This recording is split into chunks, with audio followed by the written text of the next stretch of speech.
Hello. Today I want to address a misconception or myth of enlightenment. It's this idea of non-duality and differentiation, or basically the ability to see wondrous variety. There's this idea that I bump into from time to time that um, true non-dual realization or non-dual understanding robs or removes the ability to distinguish for some reason. Um, I mean, it's true that there's no longer a separation or distinguishing between self and other. I mean, there's no other, there's no self, there's no me, there's no other, there's just the self or just that. And in that way, there would be no distinction. And so the camera in front of me and me, as me referring to a body mind, the desk, the chair I'm sitting on, really there's no separation.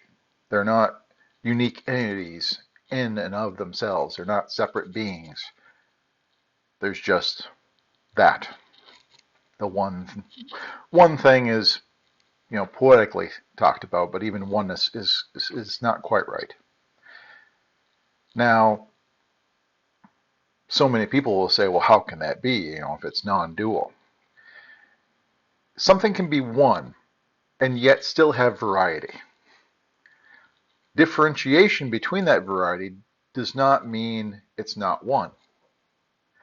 I mean, this body mind is one thing, but you can distinguish a foot from a hand or from nose. It's all body. It's the one thing. Now, that might be a little too vague for some people, but let's say you're talking about water and it's a pool of water and it's all water. And there may be currents within the water. And so some currents are going one way, some currents are going another. There might be hot patches and cool patches.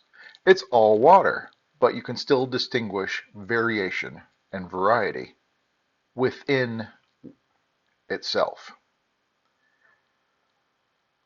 Or another way of looking at it is maybe if you're in a dream and you wake up within the dream and realize that all this is dream and it all arises from the one consciousness, one mind that created it all. That does not end the dream. It does not cease the dream from arising. It doesn't mean that, now you can't distinguish between a dream tree and a dream cat and a dream person, that they're all indistinguishable from each other for some reason. That isn't what non-duality or awakening means. Forms vary, but at the same time, it's all one thing.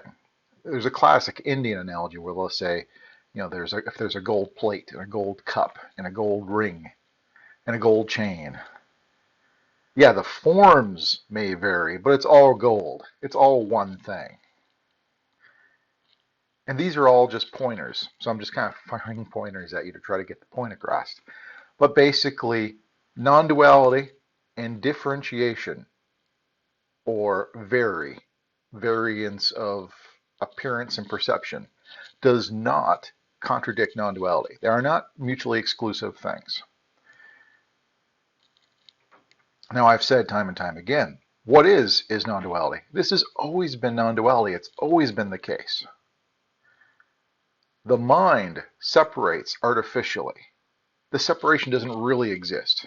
Only through an application of thought and misunderstanding and ignorance is there this perceived separation.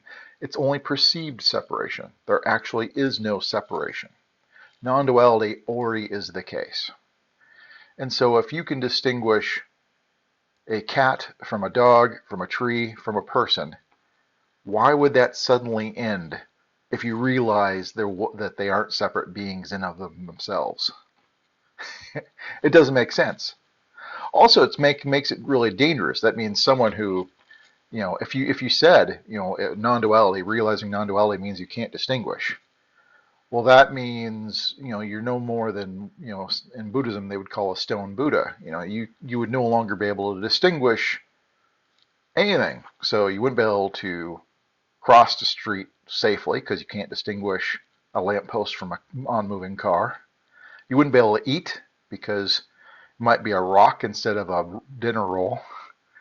It doesn't make sense to say that non-duality means you lose the ability to distinguish and recognize variance and variety.